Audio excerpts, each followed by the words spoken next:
Some people learn to read books, others they learn to read people. Cassie Hobbs is just a normal girl, or at least that's what she tells herself. But the truth, Cassie has a gift. She can look at someone, the way they stand, the way they speak, the small details, and figure them out. Who they are, what they want, what they are hiding.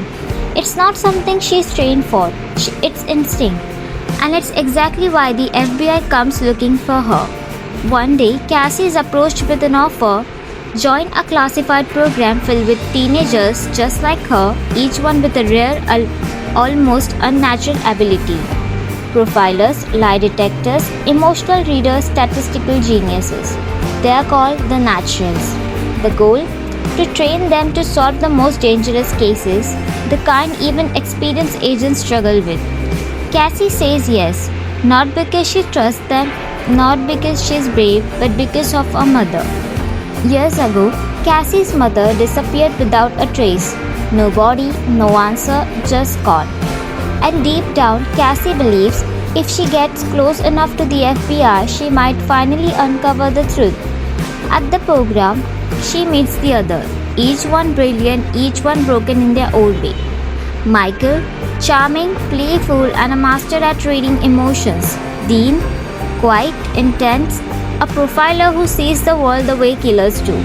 Leah, a human lie detector who trusts no one. Sloane, a statistic genius who sees patterns where others see chaos. Together they are powerful, but also dangerous. Because thinking like criminals means getting a little too close to becoming one.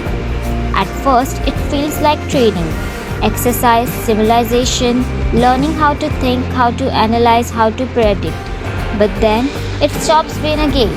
A new case appears, a new series of murders. Girls being targeted, each crime scene carefully staged, each victim connected in a ways no one understands. And the killer does something chilling. He leaves behind clues, not for the FBI, for Cassie. Suddenly, this isn't just another case, it's personal. The closer Cassie gets, the more she realizes this killer isn't random. He's calculative, obsessive, watching her, studying her. He knows how she thinks, and that means one thing. He's been watching her for a long time. As the team dives deeper, tension rises, trust becomes fragile, secrets start slipping through the cracks. Because everyone here has a past, and not all of them are innocent. Cassie finds herself caught between two worlds. Michael, who makes everything feel lighter, and Dean, who understands the darkness inside her. But romance is the least of her problems because the killer is getting closer. More daring, more personal. And then, the truth starts to unravel. The murderers, the patterns, the clues, they all connect back to one thing: Cassie's past. Her mother's disappearance wasn't random, it wasn't forgotten. It was the beginning. The killer isn't just playing a game. He's telling a story that started years ago, and Cassie is at the center of it. In a final terrifying confrontation, Cassie is forced to do the one thing she's been avoiding all along: think like a killer.